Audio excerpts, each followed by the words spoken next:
మీరు అడిగారు చూడండి, కౌసల్య సుప్రజారామ అనేది అది వాల్మీకి రచించిన శ్లోకం అండి. అయితే ప్రతివాది భయంకరాచార్యులు అనేటటువంటి వారు శ్రీ వెంకటేశ్వర సుప్రభాతం రాశారు.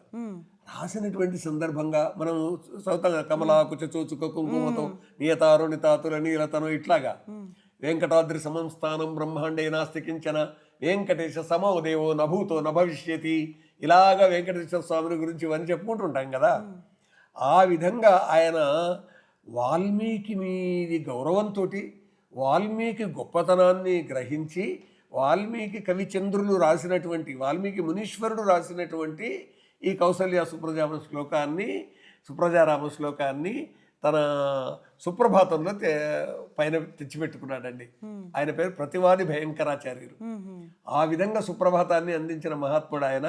అయితే ఏ సందర్భంలో వచ్చింది అది ఇప్పుడు అంటే వాల్మీకి ఏ సందర్భంలో రాశారు? దశరథుడి దగ్గరికి విశ్వామిత్రుడు వచ్చాడు. ఆయన యాగం చేస్తున్నాడు. యాగం విధ్వంసం చేయడానికి ప్రయత్నం చేస్తున్నారు. ఇప్పుడు చూడండి, ఎవరైనా యజ్ఞం చేస్తున్నారు, యాగం చేస్తున్నారు, లేదా ఒక సాహిత్య సదస్సు పెట్టారు, ధార్మిక సదస్సు పెట్టారు, 10 మంది కలిశారు, స్త్రీలు ఉన్నారు, పురుషులు ఉన్నారు, పిల్లలు ఉన్నారు, పెద్దలు ఉన్నారు, అందరూ ఉన్నారు. కానీ ఎవడో దుర్మార్గుడు ఒక రాయి వేయాలనుకుంటాడు, లేదా ఎవరో అది విధ్వంసం చేయాలనుకుంటారు. అప్పుడు వ్యవస్థ ఎవరు చేయాలండి? పరిపాలకులు దాన్ని రక్షించే వ్యవస్థ చేయాలి. ఎందుకంటే 10 మంది కలిసి మహానందంగా జరుపుకుంటున్నటువంటి ఉత్సవాన్ని భగ్నం చేయడానికి పూనుకుంటే ఎట్లా? కాబట్టి మేము యాగం చేస్తున్నాము, యజ్ఞం చేసుకుంటున్నాము, ఈ యాగాన్ని కొందరు వచ్చి విధ్వంసం చేస్తున్నారు, ఈ యాగం జరగకుండా చూస్తున్నారు, రక్తం వేస్తున్నారు, ఇంకా చెడు ద్రవాలు చల్లుతున్నారు, ఎముకలు వేస్తున్నారు, యాగాన్ని ధ్వంసం చేస్తున్నారు, యజ్ఞయాగాదులను ధ్వంసం చేస్తున్నారు. మరి ఎవరు రక్షకులు కావాలి? విశ్వామిత్రుడు తాను రక్షించుకోగలడు. ఆయన క్షత్రియ వంశం నుంచి వచ్చినటువంటి గాధి సుతుడు, ఒక రాజ్యానికి అధిపతి. కానీ తాను ఎప్పుడైతే తపస్సు స్వీకరించాడో ఆ స్వీకరించినటువంటి తపస్సు కారణంగా మునివృత్తిలో ఉన్నాడు.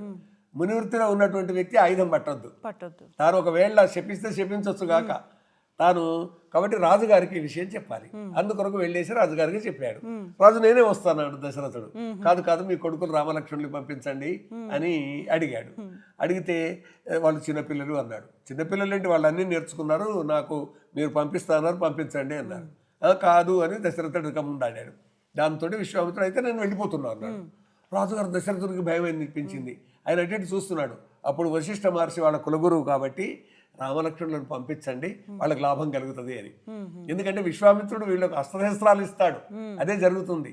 జృంభకాది మహాస్త్రాలు ఇస్తాడు. తర్వాత వీళ్ళిద్దరికీ అనేక విద్యలు చెప్తూ వెళ్ళేసి అనే కథలు కూడా చెప్పేసి ఆ సందర్భంలో వీళ్ళు నది ఒడ్డున ఆ రోజు రాత్రి నిద్ర చేస్తారు. పొద్దున్నే లేవాలి. అప్పుడు సూర్యోదయం కాబోతున్నది. సూర్యోదయం కంటే ముందే లేవాలి. కాబట్టి ఈ విధంగా అన్నారు. ఇప్పుడు మీరు చెప్పారు చూడండి శ్లోకం, అది కౌసల్య సుప్రజారామ పూర్వా సంధ్యా ప్రవర్తతే ఉత్తిష్ఠ నరశార్దూల కర్తవ్యం దైవమాన్నికం. దినచర్య చేయవలసిన అవసరం ఉంది. దేవునికి ఆహ్నికం, దేవునికి చేయాల్సినటువంటి ఏ సంధ్యాది, ప్రభాత సంధ్య అంటామండి, మధ్యాహ్న సంధ్య అంటాము, ఆ తర్వాత సాయంకాలం అయినట్టు ప్రదోష సంధ్య అంటాం. 3 త్రిసంధ్యలు. ఈ త్రిసంధ్యల్లో కూడా భగవంతుని ధ్యానం చేయండి, జపించండి, భజన చేయండి, తపస్సు చేయండి, ప్రార్థన చేయండి. ఏదో ఒకటి ఈ త్రిసంధ్యల్లో చేసినట్టయితే మనస్సు ఆహ్లాదకరంగా ఉంటుంది, ఏకాగ్రత వస్తుంది అనేటటువంటిది. కాబట్టి ఏమని ఆయన నిద్రలేపాడు? కౌసల్య సుప్రజారామ, కౌసల్య నందనుడ సుప్రజ అంటే కొడుకు అని అర్థం. సుప్రజ మంచి పుత్రుడా.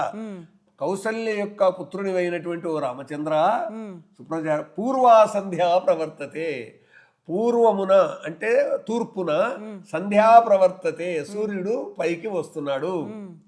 ఉత్తిష్ట నరశార్దూల, నరులలోకెల్లా ఉత్తముడైనటువంటి వాడా. నరశార్దూల అంటే నరులలో ఉత్తముడమైనటువంటి ఓ రామచంద్ర, నిజానికి అబ్బాయే అతను. విశ్వామిత్రుడి అనుభవం ముందు, అతని ముందు ఓ 15-16 ఏళ్ళ అబ్బాయి అంతే. ఇంకా కాకుంటే ఇవాళ మనకు నాటకాలలో, సినిమాల్లో చూపిస్తున్నట్టుగా 20 ఏళ్ళు వచ్చినటువంటి విధంగా కనిపిస్తారండి. ఆ విధంగా చూపించేటటువంటి ఒక పద్ధతి, అంటే యవ్వనంలోకి అడుగు పెడుతున్నటువంటి ఒకనొక స్థితిగా మనకు చూపిస్తారు.